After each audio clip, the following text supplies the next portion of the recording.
In this module, we're going to look at the changes between Framework 7 and Horizon 2020 relating to the rules. Now, in the course, this was Annex 1, which I didn't cover. So you're welcome to watch the contents of Annex 1. So if you've attended the course, you already have the handout and the notes for this. Now, when you want to understand the rules, we have to go back to the diagram that I used in the course explaining the main players in the whole European system. At the top of the triangle, of course, you have the politicians, the members of the European Parliament, the Council of Ministers, but you also have another group called the Court of Auditors, who are responsible for the financial rules of all European activities and financial activities in particular. You have the European Commission, who are responsible for the day-to-day running of European affairs. And then, of course, you have the researchers. Now, the main document that defines all the financial rules in Brussels is a 300-page document called the EU Financial Regulation. And that's the overall Bible of the financial rules. But between 2009 and 2013, the European Commission and the politicians debated something called the rules of participation. These are the specific rules for Horizon 2020. And it's around the 20-page document which you find on the participant portal. Now, if you're advising people on the financial rules, or if you're a research manager or a coordinator, it's absolutely essential that you're aware of this key document, because every time you ask the European Commission a question, they refer to this document. So between 2009 and 2013, the politicians and the Commission debated every single sentence in this. Now, towards the middle of 2013, the politicians agreed to the contents of the rules of participation, and then the European Commission wrote something called the Model Grant Agreements. And this is the basis of all the grant agreements that are signed. Now, there's a general model grant agreement, there's one for ERC, there's one for Marie Curie. So there's certain versions of it, but all of them relate back to the rules of participation. And this model agreement defines who can participate, what type of organizations, which countries, what are the financial rules, and what are the rules on intellectual property. Now, in this module, we're going to look at the financial rules and simply by comparing them with Horizon, with Framework 7. Now, in the past couple of years, something new has happened in Brussels. Up to Framework 6, the European Commission administered every aspect of the projects that were funded. But what has happened recently is the European Commission has externalized the administration of the projects once they're funded. So you've heard of things called the Research Executive Agency, the European Research Council Executive Agency, the JTIs, and so on. So when you win funding and you're dealing with the European Commission, you're not actually dealing directly with the Commission, you're dealing with these external agencies. So now, for most people, this is totally transparent. The whole computer system is set up that you're not aware of who you're dealing with. But in the documents, you see things called the Research Executive Agency or the ERC or Executive Agency, just to explain what that means.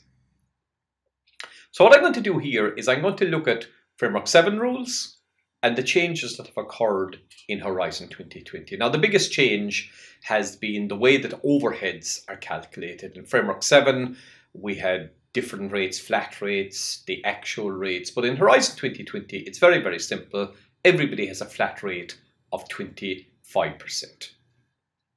Now, in Framework 7, you had all these different types of work packages, even within a project. So you had a research work package, a demonstration work package, a management work package.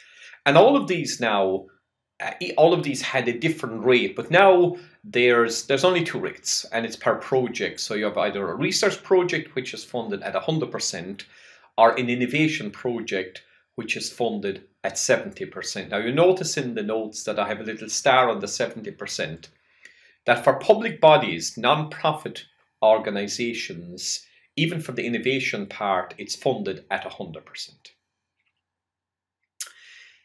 In Framework 7, every time somebody calculated, how much they spent in a year. Everything had to be calculated based on the hourly rate. So if you had somebody working for 200 hours on a project in a year, you had to calculate their total salary, estimate how much hours they worked, or calculate exactly how much hours they worked, and then work out what 200 hours.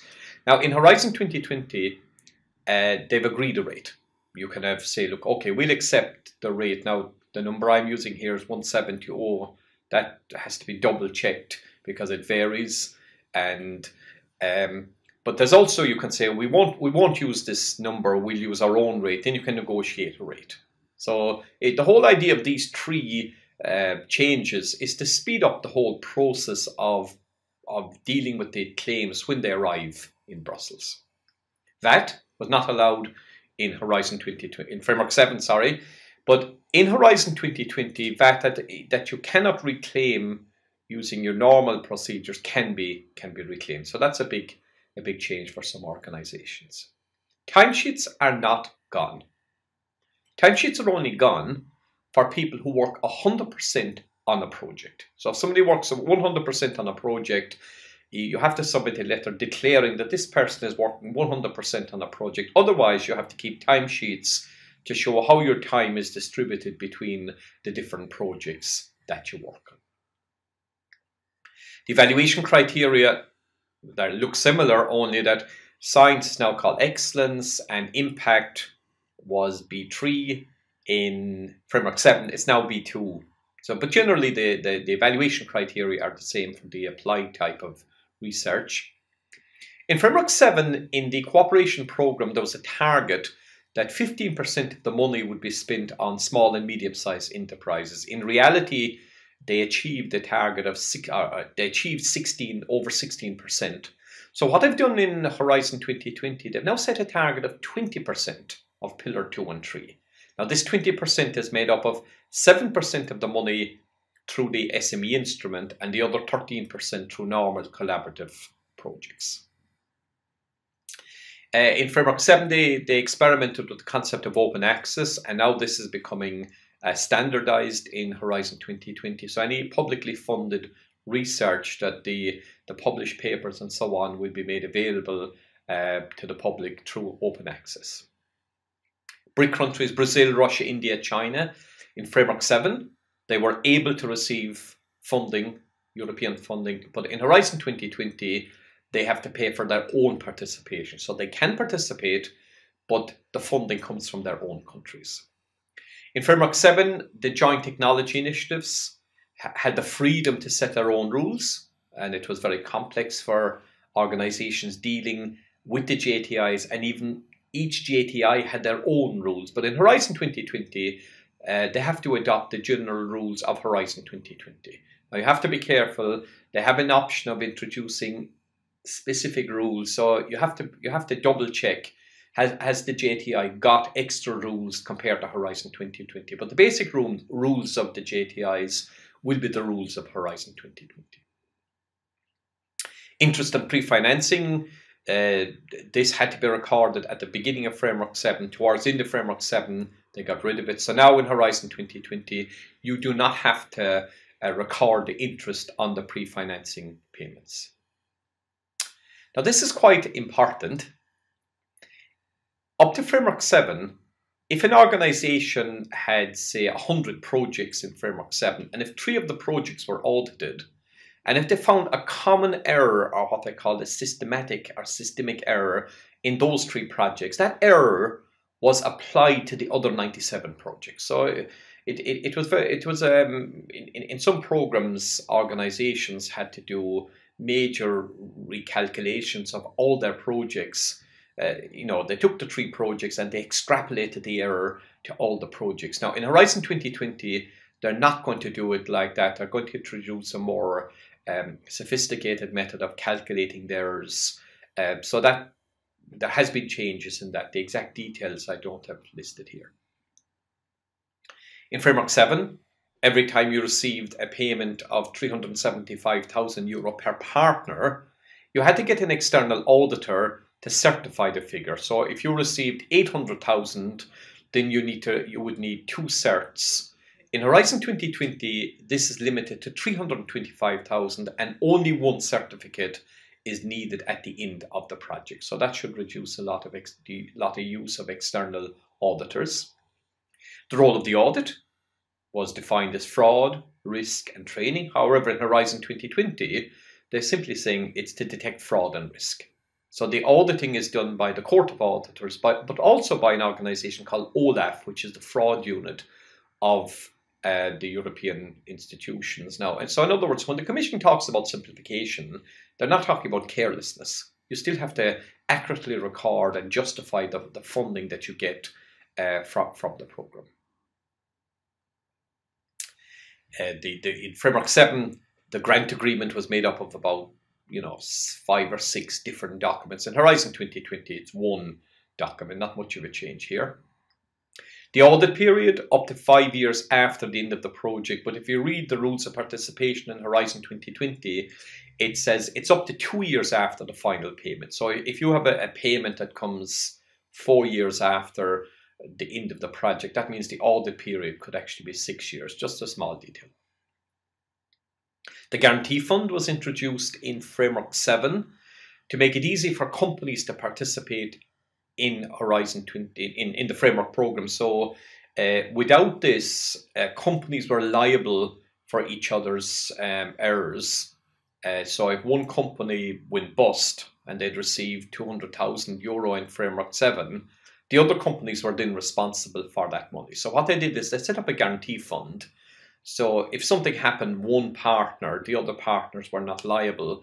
Now in Framework 7, it was only used in the cooperation program, but in Horizon 2020, they're applying it to all parts of Horizon 20, all the programs.